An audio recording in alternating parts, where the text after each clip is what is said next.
I want to briefly say that the one who speaks with the loudest voice is seen, but the one who speaks in the quiet space is heard in these changing times. Catherine's crowning moments.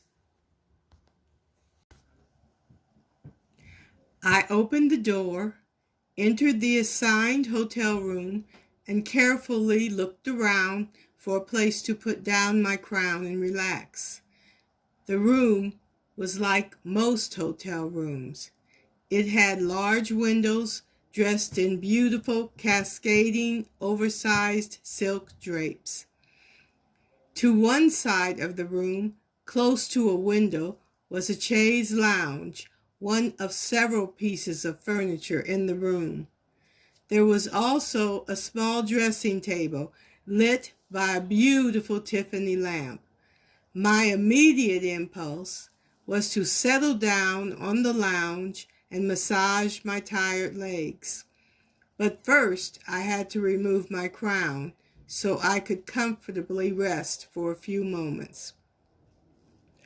I knew that soon I would hear a stern knock on the door, signaling it was time to return to the stage for my final walk. My final act as Miss Omaha. I sat down on the tufted velvet bench in front of the dressing table. I saw my reflection in the mirror as I slowly removed the crown. I wondered, what happened to me? Who am I? Why was all of this so important to me? I noticed that I quickly looked, but it was a glance. Can it be more revealing sometimes than spending years on a psychiatrist's couch? Especially if that reflection leads to a much longer look. A look that reveals who you've become and who you are on the inside. I may never know the answers to my questions, but I will never stop searching for those answers. I didn't want to wrinkle my evening gown, but I decided to lie down on the couch so I could massage my legs. They had been hurting since dress rehearsal. Time seemed to linger slowly, which was a nice respite for me. I looked around for something to occupy my time. I noticed a book, a dictionary, the only book there, so I picked it up and began to thumb through it. My eyes drifted to the crown on the table across the room. It was my outstanding accomplishment. Others would consider the moment that I had been crowned Miss Omaha to be the most memorable event in my life. Just 1 year ago, in the spring of 1969, I had become the first Negro girl to win the Miss Omaha pageant. But even in that moment, I considered my commitment to being about change through participation in the civil rights movement as just ahead of my participation in the Miss Omaha pageant as the most memorable time in my life. I was a very young girl when I made those decisions. I had big ideas for myself and my future, but I also had responsibilities. I dozed off with those thoughts. I couldn't decide if I was happy or sad about the bittersweet end of my reign. One door was closing, but just one door of the many that we walk through in our lives. Some doors bring hope, some fears, others opportunities, and some may bring joy, sadness, or other deeply suppressed emotions.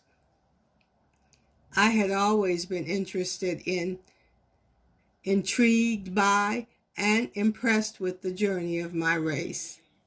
Doors that were once closed were slowly opening all around us. As we walked through these new doors, we would encounter events pivotal to our lives, twists and turns that changed destiny and responsibility. So why did I open this door? Will there be a struggle on the other side of each door? Many individuals have done great things to break down the boundaries of oppression in our society.